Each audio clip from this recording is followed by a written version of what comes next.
Good evening, my friend. This is day 32 of a first draft feature film. And I'm here. I had a long day today. My uncle was visiting from New Jersey. And so my brother, my uncle, and I went to, where did we go first?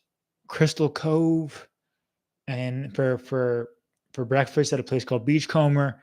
Then we went to Laguna Beach, spent some time there surfing the whole day. And so we're finally back now. And I knew that regardless of what time I got back, I would have to put in some time writing. And there's a couple of things I want to say before then. I want to rant a little bit. One is when it comes to projects, right? Or let's just say like your purpose in general. In this context, I'm talking about this film that I'm writing. You can never assume that people will care about it.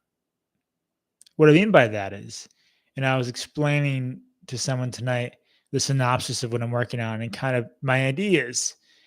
And they were just like in a totally other, they were not fully present. And it's easy to internalize that and be like, wow, maybe my idea sucks. Like I couldn't engage them. Maybe it's not compelling enough. Like maybe I could do better. Like those were the voices in my head in the past. But what you have to realize is one, you should never assume people care. And it's when it comes to your projects, right? Like you have to bring them to fruition and be vulnerable and bringing them into fruition and then let the work speak for itself. So it's like I can tell you all about the themes and this act, this happens, and these are the characters. And I've been mentioning little things here and there, nothing specific on these live streams, but you can never assume that they will care, right? Because they don't see what you see. They don't visualize what you visualize. They don't hear what you hear with characters speaking to one another. So until you get the full picture, whether it's a film or another creative work, until you get that down and manifest it into reality, that's when people have the opportunity to care if they so choose. And still, they may not. This is something I was talking to my brother Nick about recently is like what is a genius? Like what would you describe as a genius? Because there's some people who can take the pre-existing format, the standard set, and expedite the process, or make it more effective, or figure out the system in which it operates. Whereas there are others who can say, "Here's the system," and see it. Right? I think of Orson Welles. Here's the traditional standard practices. I'm going to do this instead. And throughout his whole life, he was essentially ostracized post Citizen Kane, and no one ever gave him money for films. And he really struggled to live a creative life and did not get the recognition he deserved until well after he was dead. And that's the same for Mozart and a lot of these other creators. Tesla died poor. Mozart died in a pauper's grave. Like, it's incredible when we look in hindsight, like, oh my God, these people were actually way ahead of their time. Now, this is not like an egoic boast. I'm not claiming that I'm one of those type of characters. But when I talk about my ideas, sometimes people just don't care. And I've come to the realization now, like, why should they? They can't see it the way I see it. It's my job as the creative to bring it to life. And that's a hard job to do, especially when you want to do it well and you really care about quality. So I definitely wouldn't let that deter you if you're experiencing that in your life now, in the past, if you experience that in the future. It's best to almost be stoic and just unmoved when explaining ideas or sharing things, as long as you care about it and you believe in it. And that sounds cliche, but it's true because there are so many people in history who've taken chances. And because of this is a film stream, I'm talking about film right now. You think of Francis Ford Coppola and The Godfather and the risks he took to make that, as well as George Lucas and Star Wars. Nobody really bought into the idea at first. They might have bought into it a little bit, but it took a lot of convincing, persuasion, risk taking on the behalf of these creators to make these now worshipped pieces acknowledged, praised, and appreciated. So don't let others deter you from your vision, is what I'm getting at. And I'm grateful to be in a place of confidence now. Um, Confidence in the sense where it's like, I'm going to figure this out. Like, this story is very challenging. I've never written something like this before. And this is at my edge. And that's the place where like I'm comfortable and then the unknown. Like it's like I'm like balancing on this tightrope. And that's a good place to be because that's what's going to force me to grow. And so I would encourage you to safely lean to your edge as much as possible. Where their fear is the indicator of where you need to be moving towards. And that's my hopefully inspirational rant for this evening. And tonight, I'm working more on outline type stuff. I want to kind of go through, put a couple pieces together as best as I can. And then, probably because this is a period piece, I want to look at some primary source material or source material from the time period I'm researching to see how people spoke. And that I feel like might be very time consuming. So I may reach out to some historians for help or do some Google searches, some research. So that's kind of where my mind's at for the next couple of days. I do want to return to some character stuff before I begin any outline or drafts. There are some pieces I want to tie in and some ideas I have. And so that's what I'm going to be working on the next few days and today. So let me say the prayer to the muse here and I'll get into it. Wow, it's been 7 minutes. I've been ranting for 7 minutes. Getting better at ranting. I wanted to drop a video this week, like a more scripted video or a scripted video to begin with, but just due to family visiting, I haven't had the opportunity. So that's coming next week. Watch out for that. Okay. O divine poesy, goddess, daughter of Zeus, sustain for me this song of the various minded man, who after he had plundered the innermost citadel of hallowed Troy, was made to stray grievously about the coasts of men, the sport of their customs good and bad, while his heart, through all the seafaring, ached with an agony to redeem himself and bring his company safe home. Vain hope for them, for his fellows he strove in vain. By their own witlessness they were cast aside, to destroy from me the opposite of the most exalted sun. Wherefore the sun god blotted out the day of their return. May this tale lie for us in alternate bearings, O Muse. Okay.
Okay, 30 minutes down.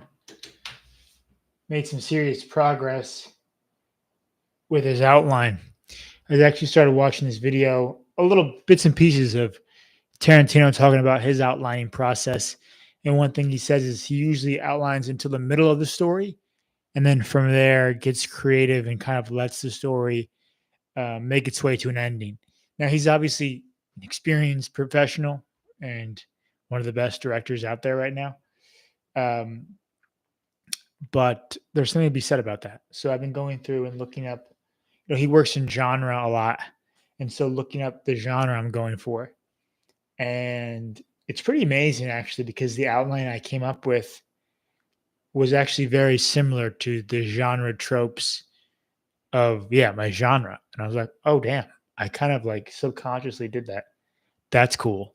Like my mind just kind of went in that direction based on what I was trying to go for. So everything happens for a reason. I believe it seems like that's the case with this. So super grateful for that discovery and realization, uncovering. So yeah, that's day 32 down, and I will see you tomorrow for day 33. And keep creating, keep working on your projects. I'm trying to get this to 40 minutes even. So I'm just gonna wait here until it hits 40. I don't know. I like even numbers. I'm gonna end this stream exactly on 40 minutes. I'm gonna try. All right, bye.